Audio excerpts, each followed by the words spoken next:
తేజం తెగువే తన నైజం పేరొందిన లీడర్ ప్రేమ గల్ల క్యాడర్ తెలుగు ప్రజల తేజం తెగువే తన నైజం పేరొందిన లీడర్ ప్రేమ గల్ల క్యాడర్ దేశ రాజకీయాలను శాసించే దళపతి సీమాంధ్రుల గుండెకాయ పసుపు జెండా అధిపతి దేశ రాజకీయాలను శాసించే దళపతి సీమాంధ్రుల గుండెకాయ పసుపు జెండా అధిపతి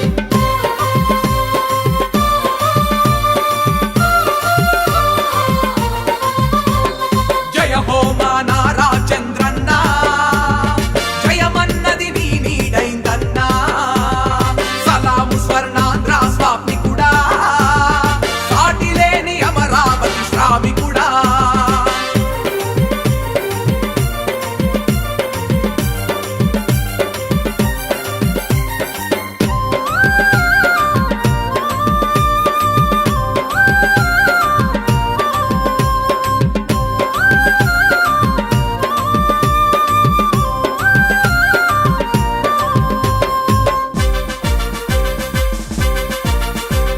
నిన్ను చూసి గర్వపడే నయ్య జన్మభూమి కన్నుల్లో కనుపాపోలుంటది నీ హామీ చరిత్ర సృష్టించగలిగే ముఖ్యమంత్రి మీరు దునియంతా చూసిన మీకెవరు సాటి లేరు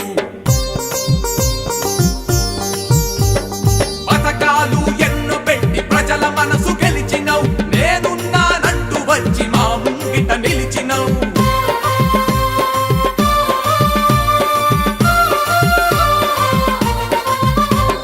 జయ హో మా నారా చంద్రన్న జయమన్నది నీ నీడైందన్నా సలాము స్వర్ణాంధ్ర స్వామికుడా సాటి లేని అమరావతి శ్రామికుడా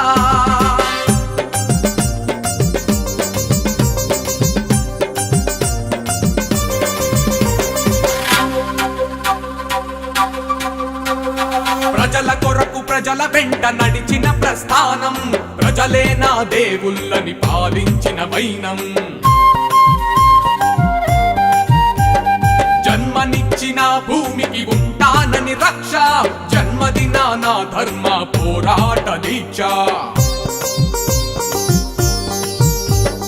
ప్రత్యేక హోదా మా హక్కని నినదించినవు కేంద్రంలో కొట్లాటకు పులిలా గర్జించినవు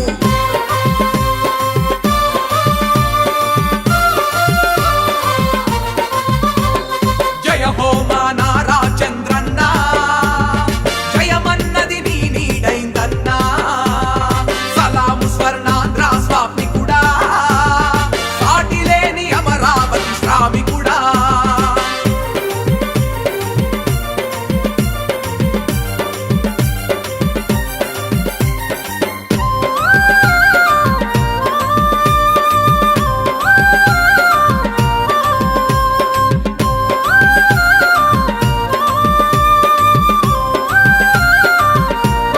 మన ఇంటి ఆడబిడ్డగా అందుకోసమే ఎప్పుడు రానివాళ్ళు పొద్దున ఎంతమందిని పిలిస్తే అంతమంది ఒక్కరు కూడా తప్పకుండా మొత్తం ప్రేమగా చాలా బ్రహ్మాండంగా వచ్చారు. We are very happy. సో ఇది not only Saishree apartment function, మనం ఏం చేసుకున్నా ఇక్కడి నుంచి శివాజీనగర్ సెకండ్ లైన్ కావచ్చు, ఫస్ట్ లైన్ కావచ్చు, మన శివాజీనగర్ యొక్క ఫంక్షన్ అని మనం భావిస్తున్నాం. అట్నే అందరూ సహకరించినందుకు మీ అందరికీ మరీ మరీ ధన్యవాదాలు. ఇప్పుడు చెప్పేది కాదు, తర్వాత మాట్లాడేటప్పుడు మాట్లాడదాం. ప్రతి వాళ్ళు లేడీస్ కూడా వచ్చి కంపల్సరీగా ఇది లేడీస్ ఫంక్షన్మా, సో అందుకని లేడీస్ కూడా వచ్చి మాట్లాడాలా, కంపల్సరీగా మాట్లాడండి. కాకపోతే మనం చెప్పుకునేది ఏంటంటే ఇదే ఊపు, ఇదే ప్రేమ, ఇదే గౌరవం, ఇదే ఫోర్స్ రేపు ఎలక్షన్లో ఉండాలా. అఖండ మెజార్టీతోటి మీరు చేస్తేనే మీలోనే ఉంది, డెఫినెట్గా కావాలా, గెలిపించుకోవాలా. అప్పుడు మనకు కావాల్సినవి సార్ జనార్దన్ గారి దగ్గర కూడా అవసరం లేదు. మన అమ్మాయి, మన ఇంట్లో అమ్మాయి, మనం ఆమె చేత చెప్పి చేపించుకుంటాం, అనుమానం లేదు. రాత్రి ఎర్రజర్లో ఒక ఫంక్షన్ జరిగితే అత్యంత మొదలు నేను పుట్టి 68 ఏళ్ళు వచ్చేంత మట్టికి అంత మాత్రం ఫంక్షన్ చేయలేదు. రాత్రి ఆడ ఫంక్షన్ చేయించే అక్కడికి వచ్చాం. పెద్ద ఆయన ఎన్టీఆర్ గారి విగ్రహావిష్కరణ జనార్దన్ గారి చేతుల మీదుగా జవహర్ బాబు గారు వాళ్ళు పిలిపించి చాలా బ్రహ్మాండంగా జరిగింది. అంతకు మించి ఉండాలా. ఇది మన ఎలక్షన్లో కూడా మనం ఎట్నే ఉండాలా, బయటే ఉండాలా. సాయంకాలం బాక్సులు ఎత్తుకొని పోయిందాకా మీ అందరూ మాకు అండగా ఉండి మమ్మల్ని నడిపించాలని కోరుకుంటూ సభని ప్రారంభించాల్సిందిగా కోరుతున్నాను. అందరూ మాజీ ఎమ్మెల్యే అంటున్నారు, కాదు కాబోయే ఎమ్మెల్యే, అది గుర్తుపెట్టుకోండి. డెఫినెట్ అందులో అనుమానం ఏం లేదు. కాబోయే ఎమ్మెల్యే గారికి ముందుగానే స్వాగతం పలుకుతూ వారి శ్రీమతి గారు నాగా సత్యలతమ్మ గారికి వెల్కమ్ చెప్తూ, యువ కిషోరాలు పక్కన యూత్కి గుర్తుగా వాళ్ళు కూడా వచ్చున్నారు. మన ముఖ్య ఇదేంటంటే బాధ్యత ఏంటంటే, సహజంగా ఆడవాళ్ళంటే స్థాయిగా నిద్ర లేచి వెళదాంలే, జనం అందరు ఉన్నారు, నిదానంగా పోయి ఓటేద్దాం అనుకుంటారు. ఈసారి అలా కాదు. ముందు నిద్ర లేచి బ్రష్ చేసుకున్నా, కాఫీ దాకా ముందు ఓటేసి వచ్చినాక ఇలా చూపించాలా. అప్పుడే మనం విన్ అయినట్లు లెక్క. ఎవరైతే ఇలా చూపిస్తారో వాళ్ళు ఓటు వేయటము, వేసి మేము వేసాం అని చెప్పినప్పుడే దాన్ని అందరూ ఫాలో అయితేనే మనం డెఫినెట్గా మంచి మెజారిటీతో గెలవగలుగుతాం. అది మాత్రం దృష్టిలో పెట్టుకోండి. ముందు రోజే ఎట్టాగో స్లిప్పులు ఇస్తారు కాబట్టి దగ్గర పెట్టుకొని మళ్ళీ అప్పటికప్పుడు స్లిప్పులు ఎత్తుక్కునే పని లేదు. ఓట్లన్నీ ఉన్నాయో లేవో ఈ లోపల వెతికి పెట్టుకుంటాం మనం. అవి తీసుకొని ఓటు వేయటం, వేసిన తర్వాత మేము వేసామని చెప్పేసి పక్కన వాళ్ళకి చెప్తే దాని స్ఫూర్తిగా మిగతా వాళ్ళు కూడా వెళ్ళేటట్టుగా ఉండాలి. ఇదే నా ఫస్ట్ టైం నాకు ఓటు రావటం. కానీ బేసిక్గా నేను ఎప్పుడు పాలిటిక్స్లో అంత ఇంట్రెస్ట్ ఎప్పుడు చూపించటం కానీ, లైక్ ఓట్ వేయటం అనేది పాలిటిక్స్ రిలేటెడ్ కాదు, అది మన ఫస్ట్ రైట్. ఎప్పుడు అలాగా నేను ఇంట్రెస్ట్ చూపించలేదు. కానీ ఈసారి ఇప్పుడున్న గవర్నమెంట్ వల్ల, చూసిన వాళ్ళు బయట చేసే పనుల వల్ల నేనే ఫస్ట్ స్టెప్ తీసుకొని మా పేరెంట్స్కి నాకు ఓటు ఈసారి నాకు ఏజ్ వచ్చింది కాబట్టి ఓట్ వేయాలి అనుకుంటున్నానని నేను స్టెప్ తీసుకొని అప్లికేషన్ ఫిల్ చేసి వెళ్ళాను. అండ్ మా పేరెంట్స్ కూడా సపోర్ట్ చేశారు బేసిక్గా. చాలా వరకు నేను చూసిన దాని ప్రకారం నా కాలేజ్లో కానీ అక్కడ ఓట్ అనే దానికి అంత ఇంపార్టెన్స్ ఇవ్వకపోవటం అనేది నేను చాలా చూశాను. ఎందుకంటే మనకేంటి, మనకు అవసరం లేదు అనేది అని అనుకుంటారు. జరిగేది ఎలాగో జరుగుతూ ఉంటుంది, మనకెందుకు అనేది మెయిన్గా యూత్లో నెగ్లిజెన్స్ అనేది చాలా బాగా పెరిగింది. కానీ ఇప్పుడు మన ఫ్యూచర్ బాగుండాలన్నా, ఏది ఉండాలన్నా మనం మిగిలిన వాటిల్లో ఎంతైతే ఇంట్రెస్ట్ చూపిస్తున్నామో దీంట్లో కూడా ఓట్ అనేది ఒక గవర్నెన్స్ రావాలి, మనకి నచ్చినట్టు ప్రజలకి మంచి జరిగేది చూసుకొని మనం ఎలక్ట్ చేయాల్సింది మన బాధ్యతగా నిర్వర్తించాలి. కాబట్టి నేను ఇప్పుడు ఓట్ వేస్తున్నాను. అండ్ నా సపోర్ట్ టీడీపీకే డెఫినెట్గా ఉంటుంది. అది వాలంటరీగా ఉన్న ఇన్స్పిరేషన్. 19 ఎలక్షన్లో ఇంత ఉత్సాహంగా ఎవరు లేరు, 14 ఎలక్షన్లో ఇంత ఉత్సాహంగా ఉన్నారు. రేపు ఎలక్షన్లో రెట్టింపు ఉత్సాహంతో ఉంటారు 14 ఎలక్షన్ కంటే. ఎందుకంటే ఎవరికి వాళ్లే బాధితులు కాని వాళ్ళంటే ఎవరూ లేరు. రీసెంట్గా ఒక చట్టం తెచ్చారు జగన్మోహన్ రెడ్డి గారు, భూ హక్కు చట్టం. అది కనుక పూర్తిగా ఇంప్లిమెంట్ అయితే మీ అపార్ట్మెంట్లో మీరు మీటింగ్ పెట్టుకోవాలన్నా కూడా కుదరదు. ఎందుకంటే గవర్నమెంట్ ఆఫీసులో 2 ఫైల్సే నడుస్తాయి.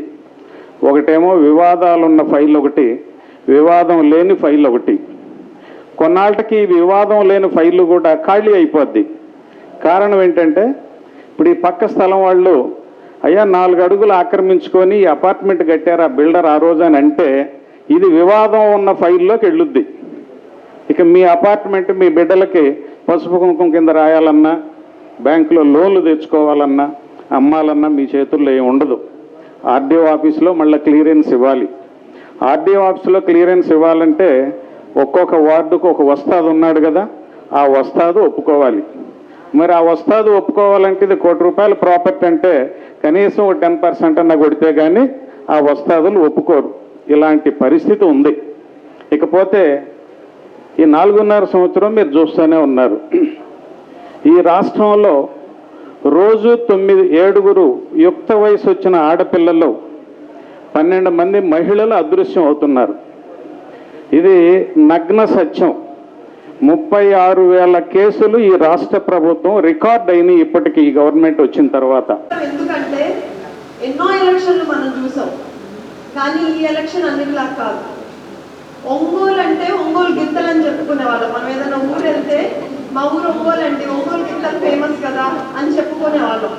అలాంటిది ఒంగోలు జనార్దన్ గారు. ఒంగోలు అంటే ప్రతి ఒక్కరు ఒంగోలా చాలా బాగా జరిగిందంట కదా, చాలా డెవలప్ అయిందంట కదా అని చెప్పుకునేటట్టు చేసిన నాయకుడు రామచంద్ర జనార్దన్ గారు. నిజం చెప్పాలంటే రామచంద్ర జనార్దన్ గారు చాలా తక్కువ మాట్లాడతారు, కానీ ఆయన చేసిన పనులు చాలా ఎక్కువ మాట్లాడతారు. మనకి లాస్ట్ 2014 to 19 ఉన్నప్పుడు ఆయన రాగానే చాలా మందికి ఉన్న ప్రశ్న ఏంటంటే వాళ్ళ తాతయ్య గారు చేశారు కానీ ఈయనకి ఎంత తెలిసి ఉంటుంది, ఇప్పుడిప్పుడే వచ్చారు కదా నెమ్మదిగా నేర్చుకుంటారేమో అని. అసలు అందరూ ఆశ్చర్యపోయే విధంగా 5 సార్లు ఎమ్మెల్యేగా గెలిచారండి మన ప్రతిపక్ష నేత. 5 సార్లు గెలిచినా కూడా చెయ్యలేని పనులు కేవలం 5 ఏళ్లలో చేసి చూపించారు. అసలు 2019లో దిగిపోయే నాటికి ఇంకా హామీలు ఏమన్నా ఇద్దామా, మిగతా వాళ్ళకి మేము ఈ చెయ్యాలి అని చెప్పడానికి ఒక్క పని కూడా మిగలకుండా చేశారు. ఎక్కడో ఒక్కడక్కడ మనం చేసిన వాటిల్లోనే 70% పూర్తయి 80% పూర్తయి మిగిలిన పనులు తప్పితే దాదాపుగా ప్రతి ఊరిలో, ఇది కాదండి ఒంగోలు ఒకటే కాదు, ప్రతి పల్లెటూరులో చివరి వార్డు వరకు చివరి లైన్ వరకు రోడ్లు వేయడం కానివ్వండి, లైట్లు పెట్టడం కానివ్వండి, ఎవ్వరు ఇంతవరకు ఒంగోలుని ఇంత రీతిలో పట్టించుకొని ప్రతి అడుగడుగుని బాగు చేసిన నాయకుడే లేదు. మనకి పార్క్ తెలుసు కదా, గాంధీ పార్క్. అందరం అసలు ఒకప్పుడు ముళ్ళకని చేసి ఉండేది, లేకపోతే బోటింగ్ ఇలాంటివి ఏవి ఉండకుండా ఉండేది. మనం అందరం గాంధీ పార్క్ చుట్టాలు వస్తే ఎక్కడికైనా వెళ్ళాలంటే గాంధీ పార్క్కి వెళ్ళే విధంగా చేశారు. మంచినీళ్ళ కోసం మేము ఇక్కడే ఉంటామండి, అసిస్టెంట్ డిగ్రీ కాలేజ్ ఎదురులైంది. మంచినీళ్ళ కోసం పొద్దున్నే 3 గంటలకు ఫోన్లు వచ్చినాయి, నీళ్ళు రాలేదా సరే పడుతున్నాం, 2 గంటలకి 3 గంటలకి 5 గంటలకి మధ్యాహ్నం అసలు టైం అనేది ఉండేది కాదు. ఎప్పుడు మేల్కొని మంచినీళ్ళు వచ్చినాయా. ఇలాంటి సమస్య ఉన్న మన ఒంగోలులో రోజు మార్చి రోజు ఒకే టైంకి నీళ్ళు ఇచ్చేలా చేసింది దామచర్ల జనార్దన్. మనం వాకింగ్కి వెళ్ళినప్పుడు కానీ, లేకపోతే ఎక్కడికైనా బయటకు వెళ్ళినప్పుడు కానీ, లేకపోతే నలుగురు కూర్చున్నప్పుడు కానీ, మనం ఒక చర్చ పెడితే జనార్దన్ ఉన్నప్పుడు అది చేశాడు ఇది చేశాడు అని చెప్పామనుకోండి, మిగతా వాళ్ళు కూడా మాట్లాడతారు, అవును అది చేశాడు ఇది చేశాడు అనేటువంటి విషయం వస్తుంది. ఎవరన్నా మనకి యాంటీగా ఉన్నవాళ్ళు ఎవరన్నా మాట్లాడినా కూడా వాళ్ళ నోరు మూపించడానికి కూడా మనకు అవకాశం ఉంది. అదొకటి. ప్లస్ ఇంకొకటి ఏంటంటే మనం గమనించాల్సింది, ముఖ్యంగా మనకి ఇక్కడ ఎక్కువ మంది మనం ప్రభుత్వం ఇచ్చేటటువంటి సబ్సిడీలకు ఆశించే వాళ్ళు ఇక్కడ చాలా తక్కువ ఉన్నారు. మనం ముఖ్యంగా ఆలోచించాల్సింది ఏంటంటే అభివృద్ధిని గురించి. అభివృద్ధి అంటే ఎవరు వస్తే అభివృద్ధి జరిగింది, ఎవరు వస్తే మన అభివృద్ధి వెనకపోతుంది అనేది తెలుసుకొని మనం అభివృద్ధికి ఓటేయాలి అనేది మనం ముఖ్యంగా తెలుసుకోవాలి. అదేవిధంగా ఈరోజు పెరిగినటువంటి ధరలు ముఖ్యంగా మహిళలకు వచ్చారు. ఇక్కడ మహిళలు ముఖ్యంగా ఆలోచించాల్సింది, ఈ రోజు మన కుటుంబ ఖర్చులు ఎంత పెరిగినాయి, 4 సంవత్సరాల క్రితం మన కుటుంబ ఖర్చు ఎంత, ఈ రోజు మన కుటుంబ ఖర్చు ఎంత, గ్యాస్ బిల్ ఎంత పెరిగింది, కరెంటు బిల్ ఎంత పెరిగింది, హౌస్ ట్యాక్స్లు ఎంత పెరిగినాయి, చెత్త పన్ను ఎంత వేస్తున్నారు, నిత్యావసర సరుకులు ఎంత పెరిగినాయి, పెట్రోల్ ఎంత పెరిగింది, డీజిల్ ఎంత పెరిగింది, మనకు ప్రతి నెల మన మీద ఎంత భారం పడుతుంది అంటే మన రాష్ట్ర పరిస్థితి ఏంటి అనేది ప్రతి ఒక్కరికి ఏంటంటేనండి, ఒక చంద్రబాబు నాయుడు గారు క్యాపిటల్ తీసుకొచ్చి మన రాష్ట్రాన్ని అభివృద్ధి చేద్దామని చూస్తే మన రాష్ట్రం ఈ 5 సంవత్సరాల నుంచి ఆయన చేసిన అభివృద్ధికి ఇంకొక 5 సంవత్సరాలు వెనక్కి. అంటే ఇప్పుడున్న మొత్తం మన తెలిసి చెప్పాలి అంటే కనుక బీహార్ ఇప్పుడు వరకు అందరూ అనుకుంటూ ఉండేవారు బీహార్ లాంటి స్టేట్ని ఎంత వెనకబడి ఉంది ఏంటి, ఇలా గోండాయిజం, రౌడీయిజం, గంజాయి, దోపిడీలు ఇలా అయిందని. ఇప్పుడు మన రాష్ట్ర పరిస్థితి ఆ స్టేజ్కి వచ్చేసింది. ఏంటంటే గోండాయిజాలు ఏమన్నా ఎవరన్నా అంటే సరే కక్ష సాధింపులు, లేకపోతే గంజాయి. ఎక్కడ చూస్తే ఇదివరకు ఎప్పుడు గంజాయి డ్రగ్స్ లాంటిదంతా ఎక్కడ ఉండేది కాదు. ఇప్పుడు ఎలా అవుతుందంటే పిల్లలు చదువుకుని బయటకు వచ్చారు అంటే కనుక ఉద్యోగాలు లేవు. ఏదో కొంచెం బాగా నాలెడ్జ్ ఉన్నవాళ్ళు, ఏదో కొంచెం నిలకడగా ఉన్నవాళ్ళు ఏదో పక్క రాష్ట్రాలకు ఉద్యోగాలు చేసుకుంటున్నారు. కానీ చాలా మంది ఏమవుతుంది, చెడు ప్రభావాలకి అంటే ఖాళీ టైంలో ఉంటున్నారు. ఒక ఉద్యోగం చేసుకుంటే సరైన ఉద్యోగం లేదు, చెడు స్నేహాలకు అలవాటు పడటం, మత్తు మందులకి, ఇలా డ్రగ్స్కి, గంజాయికి ఇలా అలవాటు అవ్వటం, ఈ టైప్లో అయిపోయింది మన రాష్ట్రం అంతాను. మనం ఒక్కటే ఆలోచించాలండి, మెయిన్గాను మన గురించి కాదు, మన పిల్లల గురించి ఆలోచించాలి. పిల్లల భవిష్యత్తు గురించి ఆలోచించాలి. రేపొద్దున చదువుకుని వచ్చే పిల్లలకు ఉద్యోగాలు ఎక్కడున్నాయండి? ఎవరైనా బయటకు ఇప్పుడు ఎంతో మంది వస్తూ ఉన్నారు, డిగ్రీలు అయిపోయి ఇంజనీరింగ్లు అయిపోయి బయటకు వస్తూ ఉన్నారు. జాబులు కావాలంటే పక్క రాష్ట్రాలకు వెళ్ళాలి. పక్క రాష్ట్రాలలో సరే ఎంతమందికి అవకాశం కల్పిస్తారు? ఫస్ట్ వాళ్ళ స్టేట్కి ప్రిఫరెన్స్ ఇచ్చుకుంటారు, తర్వాత పక్క రాష్ట్రాలకు ప్రిఫరెన్స్ ఇస్తారు ఎవరైనా సరే. కానీ మన ఆంధ్ర నుంచి వెళ్తున్న పిల్లలకు ఉద్యోగాలు ఎక్కడ వస్తున్నాయి? ఇప్పుడు మన కళ్ళ ముందు నుంచి ఎవరైనా బాగుపడతాం చూస్తున్నారు ఇప్పుడు మనం ఉన్న రాష్ట్ర పరిస్థితులు అంతాను. అందరికీ అర్థమవుతుంది ఎలా ఉన్నది ఏంటనేది. మేము మిమ్మల్ని మెయిన్ మీరందరికీ తెలుసు, అవగాహన ఉంది. మేము మిమ్మల్ని అడిగే రిక్వెస్ట్ ఒక్కటి ఏం లేదండి, మీరు తెలియని వాళ్ళకి, న్యూట్రల్ వాళ్ళకి, ఇంకా కొంతమందికి అవగాహన ఉండదు. మన దగ్గరికి వచ్చే పని వాళ్ళకి అవనివ్వండి, ఈ చిన్న చిన్న ఏమైనా కార్పెంటర్లు అవనివ్వండి, ఇలాంటి వాళ్ళంతా, ఏ గ్యాస్ వాళ్ళు అవనివ్వండి, ఎవరైనా కూరగాయల వాళ్ళు అవనివ్వండి, మనం చెప్తే అర్థం చేసుకుంటారు. అంటే మీరు చెప్పగలుగుతారు అవంతా. మేము మీ సపోర్ట్ కోసం వచ్చిన దానికోసం. మీరంతా మన రాష్ట్ర పరిస్థితి ఎలా ఉంది, మన ఒంగోలు గురించి మేము చూసారు. మీరంతా 14 నుంచి 19 వరకు ఒంగోలు ఎలా ఉన్నది అనేది ఏంటంటే జనార్దన్ గారు డెవలప్మెంట్ ఫుల్గా చేశారు అంత. చాలా అంటే కొన్ని ఇందాక బ్రహ్మయ్య గారు అడిగారు, ఇంకా డ్రైనేజీలు, ఇంకా రోడ్లు, ఇలాంటి చిన్న చిన్న వర్క్స్ అక్కడక్కడ ఆగిపోయినాయి. బ్రహ్మయ్య గారికి మీకు మేము మాటిస్తున్నాం, రేపు జనార్దన్ గారు ఎమ్మెల్యే అవగానే తప్ప మీ డివిజన్ కూడా చేయమంటాం డెఫినెట్గా. ఇలా అక్కడక్కడ కొన్ని ఆగిపోయినాయండి వర్క్స్. కానీ చాలా డెవలప్మెంట్ మీద బేస్ చేసుకుని ఒంగోలు రూపురేఖలు మార్చారు జనార్దన్ గారు 14 to 19. ఇంకా ఆల్మోస్ట్ నీటి గురించి ఇందాక తేజస్వి కూడా చెప్పింది, మంచినీళ్ళ గురించి. అంటే పైప్ లైన్ గుండ్లకం వరకు వచ్చి పైప్ లైన్ ఆగిపోయిందండి ఒకటి. అది ఏంటంటే ఇంకొక 4-5 కిలోమీటర్లు పూర్తయి ఉంటే మటుక ఒంగోలుకి నీటి ప్రాబ్లమే ఉండేది కాదు. కానీ 4-5 కిలోమీటర్లు ఆగిపోయిన వాటర్ పైప్ లైన్ అక్కడ వరకు ఆపేసి మళ్ళీ కొత్తగా నిధులు తీసుకొస్తాం, కొత్తగా పైప్ లైన్ వేస్తాం అంటున్నారు ఇప్పుడున్న గవర్నమెంట్ వాళ్ళు. వస్తాను ఏంటంటే అదే పూర్తి చేస్తుంటే కనుక ఎప్పుడో నీళ్ళు వచ్చాయి. సగం ఆ 4 కిలోమీటర్లు ఏంటంటే 19లో మన గవర్నమెంట్ రాకపోవడం ఆగిపోయింది. అది కూడా కంపల్సరీ పూర్తి చేసి ప్రతిరోజు తాగునీరు వచ్చేలాగా చేస్తారు జనార్దన్ గారు ఒంగోలుకి. ఇంకోటి చెప్పే డ్రైనేజ్ క్లీనింగ్ అని చెప్పని మొన్న లోకేష్ గారు వచ్చినప్పుడు యువగళం పాదయాత్రలో ఒక హామీ ఇచ్చారండి. ఇక్కడ ఒక మైలురా వేశారు మన ఒంగోలు దగ్గర. ఒంగోలుకి ఏం కావాలి అని అడిగితే అండర్ డ్రైనేజ్ సిస్టమ్ కావాలని జనార్దన్ గారు అడిగారు లోకేష్ గారిని. అది కూడా కంపల్సరీ ఏంటంటే ఫస్ట్ ప్రయారిటీ ప్రకారం మన ఒంగోలుకి అండర్ డ్రైనేజ్ సిస్టమ్ వస్తుంది. అండర్ డ్రైనేజ్ సిస్టమ్ వల్ల ఏంటంటే మురికాల వాసనలు, ఈ దోమలు పెరగడాలు, రోడ్ల మీద అంతా చెత్తాచెదరం ఉంటాయి, ఇవేం ఉండవు. అది కూడా ఫస్ట్ మనకి రాగానే రేపొద్దున మన టీడీపీ గవర్నమెంట్ వచ్చిన తర్వాత జనార్దన్ గారు ఎమ్మెల్యే అవగానే తప్పకుండా అండర్ డ్రైనేజ్ సిస్టమ్ కూడా చేస్తారు, పూర్తి చేస్తారని చెప్పి మీకు నేను తెలియజేసుకుంటూ ఉన్నాను. మెయిన్ అమ్మ ఒకటి మిమ్మల్ని అందరినీ రిక్వెస్ట్ చేసేది ఏంటంటే అండి, అందరూ ఉన్నారు ఇక్కడ తెలుసు మీ అందరికీ. ఒకటి మన తెలియని వాళ్ళకి ఒక నలుగురినన్నా మన ద్వారా మీరందరూ కంపల్సరీ చేస్తారు మనకని తెలుసు. కానీ మీ ద్వారా ఒక నలుగురు మోటివేట్ అవుతారు, ఒక నలుగురు మారగలుగుతారు. మీరు అంటే ఒక నలుగురు చేత మీరు ఓటు వేయించగలుగుతారని చెప్పని మేము కాన్సెప్ట్ తో మిమ్మల్ని అందరూ అడుగుతూ ఉన్నాము. ఏం లేదమ్మా, మనం ఏం చేయక్కల, మనం ఉన్న వాస్తవాల పరిస్థితులు చెప్పండి మీరు. వాళ్ళకు కూడా మనం ఏం దొంగ అబద్ధాలు, దొంగ నాటకాలు, దొంగ మాటలు చెప్పక్కర్లా. ఉన్న వాస్తవం మన రాష్ట్రం రేపు టీడీపీ గవర్నమెంట్ రాకపోతే, జనార్దన్ గారు రాకపోతే, అక్కడ చంద్రబాబు గారు రాకపోతే పరిస్థితి ఏంటి, ఏమైపోద్ది, ఇంకా అన్యాయం అవుద్ది. ఇంకా అంటే ఇందాక చెప్పారు కదా, అందరూ మన పెద్దలందరూ మాట్లాడి చెప్పారు, మన ఇళ్ళలో కూడా మనం ఉండలేవు, మనం కూర్చొని మాట్లాడుకోవడం కూడా ఉండదు. అంటే మన ఇంట్లో కూడా దౌర్జన్యంగా వస్తారు, ఇంకా ఏం మాట్లాడే పరిస్థితి మనకు వస్తుంది. అప్పుడు కూడా చాలా మంది చెప్పారు, మన స్థలాలు కూడా వాళ్ళ దగ్గరే పెట్టుకుని రిజిస్టర్ చేసుకుంటే వాళ్ళ దగ్గరే పెట్టుకుని అది కూడా వాళ్ళే, అంటే దాని మీద కూడా బ్యాంక్ లోన్ తీసుకోవడానికి ఆ టైప్లో అయిపోద్ది ఇంకా మన రాష్ట్ర పరిస్థితి. కానీ మీరు ఒక్కసారి ఆలోచించి అవగాహనతో మీరందరూ కూడా మీరు ఆలోచించి మీరు సపోర్ట్ చేయండి. ఈసారి ఏంటంటే మన కోసం కాకుండా మెయిన్ మన కోసం ఆలోచించొద్దాం, ఎవరు కూడా మన పిల్లల కోసం ఆలోచిద్దాం. మన రాష్ట్రం కోసం ఆలోచించాలంటే మెయిన్ ఎవరు, మన పిల్లలు బాగుంటేనే కదా. దానివల్ల ఎవరు కావాలి, మనకు సమర్థమైన నాయకత్వం ఉంటేనే కదమ్మా. ఇంకొకటి చెప్తారు, ఇంత లక్షల అప్పుల్లో ఉంది కదా మన రాష్ట్రం, ఎలాగే ఏంటని.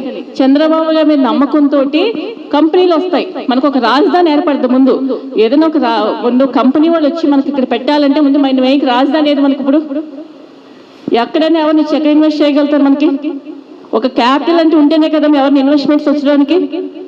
మెయిన్ ఇప్పుడు మనకు ఒక క్యాపిటలే లేకుండా పోయింది. క్యాపిటల్ లేకపోతే ఇన్వెస్ట్మెంట్స్ ఎక్కడి నుంచి వస్తారు, కంపెనీలు ఎక్కడి నుంచి వస్తాయి మనకి. బాబు గారు వస్తే మటుకు బాబు గారు నమ్మకం మీద ఇన్వెస్ట్మెంట్ చేయడానికి వస్తారు. దానివల్ల రెవెన్యూ పెరుగుద్ది, ఆ రెవెన్యూ పెరుగుద్ది, జాబ్స్ వస్తాయి. దీనివల్ల మన లోటు తీరుద్ది, మన అప్పులు తీరుతాయి. ఇదంతా ఒక్కసారి అందరికీ తెలియని వాళ్ళందరికీ అవగాహన అవుతాయి. మీరు ఒక్కసారి ఆలోచించి నిర్ణయం తీసుకుని చెప్పండి అమ్మాను. తేజస్వి కూడా పాపం ఇప్పుడు బస్సు ఉందానికి తేజుకి వెళ్ళిపోవాలి. కానీ ఏంటంటే ఇప్పుడు ఇంకా మన కోసం మీ అందరికీ ఒక్కసారి మాట్లాడతానని చెప్పని హైదరాబాద్ వెళ్ళిపోయి ఆగిపోయి మరి వచ్చింది ఇక్కడ చెప్పడం కోసం అందరికీ ఒకసారి. ఇందాక చెప్పారు ఒక రాణిలాగా ఒక తేజులాగా తయారవ్వాలని అందరూ. మీరందరూ ఏంటంటేనమ్మా రాణి తేజు అని పెట్టుకోవద్దు, అంతకంటే కూడా ఇంకా ఈసారి మన కోసం, మన పార్టీ కోసం, మన ఒంగోలు కోసం, మన రాష్ట్రం కోసం మీరందరూ కూడా కష్టపడి ఈసారి మాకు కొంచెం అంటే కష్టపడి ఏం లేదమ్మా. ఆ రోజు ఎలక్షన్ రోజు ముందు ఇదంతా ఈ టైం ఉంది కదా, ఓట్లు మెయిన్ ఓట్లు ప్రతి ఒక్కళ్ళు ఓటు ఉందో లేదో కొంచెం రెగ్యులర్గా చెక్ చేసుకుంటూ ఉండండి. మీదే కాదు, మీకు తెలిసిన వాళ్ళందరినీ కూడా ఓట్లు ఉన్నాయో లేదో చెక్ చేస్తూ ఉండండి. ఈ టైంలోనే వాళ్ళు ఏమైనా దొంగ ఓట్లు చేర్చగలుగుతారు, ఏమన్నా చేసి ఇదే ఓట్లు తీసేస్తూ ఉంటారు. మనం ఓటు ఉందో లేదో చెక్ చేసుకోవటం, ఎలక్షన్ రోజు కంపల్సరీ అందరం ఓటుకి వెళ్ళేలాగా చూసుకోవటం, మనం వెళ్ళటం, మనం 10 మంది ఎవరిని వెళ్ళకపోతే కనుక అందరికీ చెప్పి ప్రతి ఒక్కరు ఓటుకి వెళ్ళేలాగా చూసుకోవటం. మెయిన్ దొంగ ఓట్లు ఈ డివిజన్ పెద్దలందరూ చెక్ చేస్తూ ఉంటుంటారు. మెయిన్ దొంగ ఓట్లతో మటుకు చాలా జాగ్రత్తగా చూస్తూ ఉండాలండి. మెయిన్ ఏమైందంటే 2019 జనవరి మాకు చెప్పారు లిస్టు. 2019 జనవరి నుంచి మే లోపల, అదే ఆల్మోస్ట్ మార్చి లోపల 25,000 దొంగ ఓట్లు చేర్చారంట. అంటే మనం గమనించలేదు 19లో జరిగిన ఇష్యూ. వచ్చి మనం ఒక నియోజకవర్గంలో కాదు, స్టేట్ వైడ్ గా జరిగింది. 19లో జనవరి 2 మార్చి లోపల అన్ని చోట్ల ఒక 15,000-20,000 వాళ్ళు దొంగ ఓట్లు చేర్చారు. మనం ఏం చేస్తామంటే మన గవర్నమెంట్ ఉంది కదా అనేది ఏమాత్రం మన వాళ్ళు ఎవరు ఓట్ల గురించి పట్టించుకోలేదు. అప్పుడు ఎక్కడ కూడా దాని గురించి చేసుకోవడం కానీ, చెక్ చేసుకోవడం కానీ, ఏ ఓట్లు వచ్చినాయి కానీ ఎక్కడ తీసారనేది మనం పట్టించుకోవాలా. మెయిన్ నష్టపోయింది మన దొంగ ఓట్ల వల్ల. ప్రతి ఒక్కళ్ళు జాగ్రత్తగా ఉండండి. అవగాహన ఉన్న వాళ్ళందరూ బూతుల దగ్గర ఎవరైనా సరే కొత్త మనుషులు కనిపిస్తున్నా సరే క్వశ్చన్ చేయండి. ప్రతి ఒక్కళ్ళు ఆపండి, ఏమైనా కొత్త మనుషులు కనిపిస్తుంటే వీళ్ళు ఎవరు ఎక్కడి నుంచి వచ్చారు, ఏమైనా డౌట్ ఉంటే మన వాళ్ళకి ఎవరికైనా చెప్తే వాళ్ళంతా దాని గురించి చూసుకుంటారు. కొంచెం ఇది ఒక్కసారికి తప్పకుండా అందరూ సపోర్ట్ చేసి జనార్దనాన్ని గెలిపించుకోవాలి, పైన బాబు గారిని తెచ్చుకోవాలి. మన రాష్ట్రం, మన ఒంగోలు అభివృద్ధి చెందాలని చెప్పని కోరుకుంటూ ఉన్నాం. థ్యాంక్ యూ అండి.